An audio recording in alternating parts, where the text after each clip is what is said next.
Hello friends, welcome to Skill to Income. Today మనం SQL basics ని step by step నేర్చుకుందాం. మీరు student అయినా, ఫ్రెషర్ అయినా, డేటా అనలిస్ట్ ఆస్పిరెంట్ అయినా ఈ వీడియో చూస్తే మీకు SQL క్లియర్గా అర్థమవుతుంది. సరేనా? ఫస్ట్ మనం SQL అంటే ఏంటి? అసలు SQL లో టాపిక్స్ ఏముంటాయి? Select from where statements. ఈ స్టేట్మెంట్స్ ఏంటంటే మనం రాసే ప్రతి SQL క్వెరీకి ఫౌండేషన్స్ మాట. ఈ సెలెక్ట్ ఫ్రమ్ వేర్ అనే స్టేట్మెంట్స్.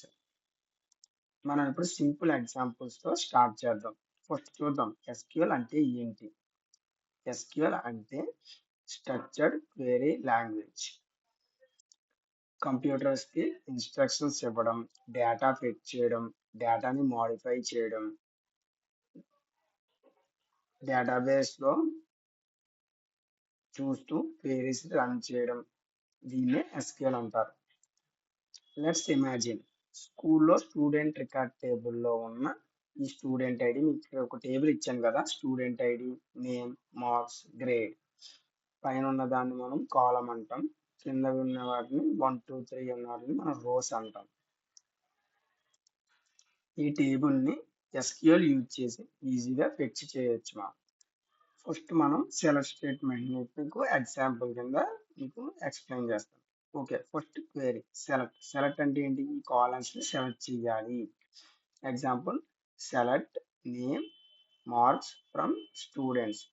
ఇలా మనం ఒక క్వెరీ రాసినప్పుడు, ఇలా మనం ఒక సెలెక్ట్ స్టేట్మెంట్ రాసినప్పుడు దీనికి ఈ సెలెక్ట్ స్టేట్మెంట్ కి మీనింగ్ ఏంటంటే స్టూడెంట్ టేబుల్ నుంచి నేమ్ అండ్ మార్క్స్ కాలం మాత్రమే చూస్ చేయాలి అని. ఇలా మన SQL క్వెరీ రాసినప్పుడు ఏమొస్తుంది? అవుట్పుట్ ఇలా వస్తుంది. అవుట్పుట్ ఏమొస్తుంది? Ravi 80 marks, Sita 90 marks, Rahul 70 marks. Simple గా సెలెక్ట్ చూస్ కాలమ్స్. ఇప్పుడు మీకు నెక్స్ట్ మీకు ఏం ఎక్స్ప్లెయిన్ చేస్తానంటే, ఇప్పుడు మీకు ఫ్రమ్ అనేది స్టేట్మెంట్ ఎక్స్ప్లెయిన్ చేస్తాను. Next important keyword from. From అంటే మీకు ఇప్పుడు రాస్తాను ఇక్కడ. ఫ్రమ్ అంటే టేబుల్ చూస్ చేయడం. ఈ టేబుల్ నుంచి డేటా ఫెచ్ చేయాలో ఫ్రమ్ తో చెప్తాం. మనం ఫ్రమ్ తర్వాత ఏ టేబుల్ నేమ్ అయితే రాస్తామో ఆ టేబుల్ నుంచే డేటా అనేది రీడ్ చేస్తాం. నేను ఇక్కడ ఇంకో ఎగ్జాంపుల్ తీసుకుంటాను చూడండి. ఇక్కడ మీకు ఫ్రమ్ స్టూడెంట్స్ అన్నప్పుడు టేబుల్ ఎక్కడ డేటా ఉంటుందో ఇండికేట్ చేస్తుంది. నెక్స్ట్ స్టేట్మెంట్ వచ్చేసరికి వేర్. వేర్ అన్నది చాలా ఇంపార్టెంట్ SQL లో. Now where statement. వేర్ అంటే కండిషన్ సెట్ చేయడం. ఎగ్జాంపుల్ మీకు ఇక్కడ చూడండి, సింపుల్ ఎగ్జాంపుల్ రాశాను మీకోసం. Select name comma marks from students where grade కాదు, ఇక్కడ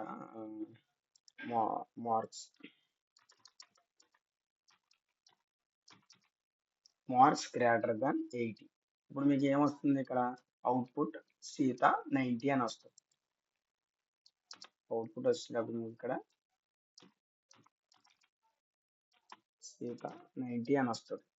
సో సింపుల్ గా సెలెక్ట్ తర్వాత కాలమ్స్ నేమ్స్ ఇచ్చుకుంటాం. తర్వాత ఫ్రమ్ ఏ టేబుల్ నుంచి ఇవ్వాలని ఇస్తాం. వేర్ తర్వాత ఏమి ఇస్తాం? కండిషన్. మన ఇచ్చిన కండిషన్ బట్టి అక్కడ మనకు ప్రింట్ అవుతుంది.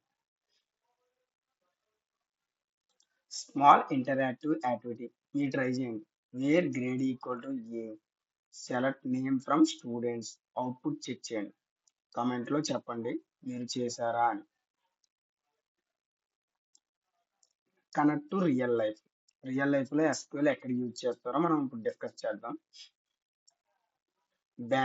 బ్యాంక్స్ లో ట్రాన్సాక్షన్స్ చేయడానికి. Next online shopping, orders filter చేయడానికి. ఇందాక ఫిల్టర్ చేస్తాం కదా వేర్ కండిషన్స్ తో. స్కూల్స్, స్టూడెంట్ రికార్డ్స్ మేనేజ్ చేయడానికి. స్టూడెంట్స్ రికార్డ్స్ అదే డేటాను మేనేజ్ చేయడానికి. యూట్యూబ్ అనేది అందరికీ తెలిసిన ఎగ్జాంపుల్, యూట్యూబ్ అని. యూట్యూబ్ లో వీడియోస్ అండ్ కామెంట్స్ ఫెచ్ చేయడానికి. ఈరోజు డిస్కస్ చేసిన SQL బేసిక్స్ అర్థం చేసుకుంటే next step joins, group by, aggregate functions ఈజీగా నేర్చుకోవచ్చు. అండ్ లాస్ట్ టాపిక్ వచ్చేటప్పటికి సిటిఏ. మీరు ఈ టాపిక్ క్లియర్గా అర్థం చేసుకున్నారా? కామెంట్లో ఎస్ అని చెప్పండి. ఐ అండర్స్టూడ్ అని కామెంట్లో రాయండి. నెక్స్ట్ వీడియోలో మనం SQL joins basics step by step నేర్చుకుందాం. జాయిన్స్ మీరు సరిగ్గా అర్థం చేసుకుంటే ఈజీ ఆ టాపిక్ అన్నది. అంటే అందరూ కష్టమని చెప్తారు తప్ప మీరు ఒకసారి సరిగ్గా అబ్జర్వ్ చేస్తే మట్టుగా చాలా ఈజీ టాపిక్. మీకు ఎస్క్యూఎల్ మీద కూడా చాలా ఇంట్రెస్ట్ వస్తుంది జాయిన్స్ అర్థమైతే. So like, share, subscribe. Skills to income.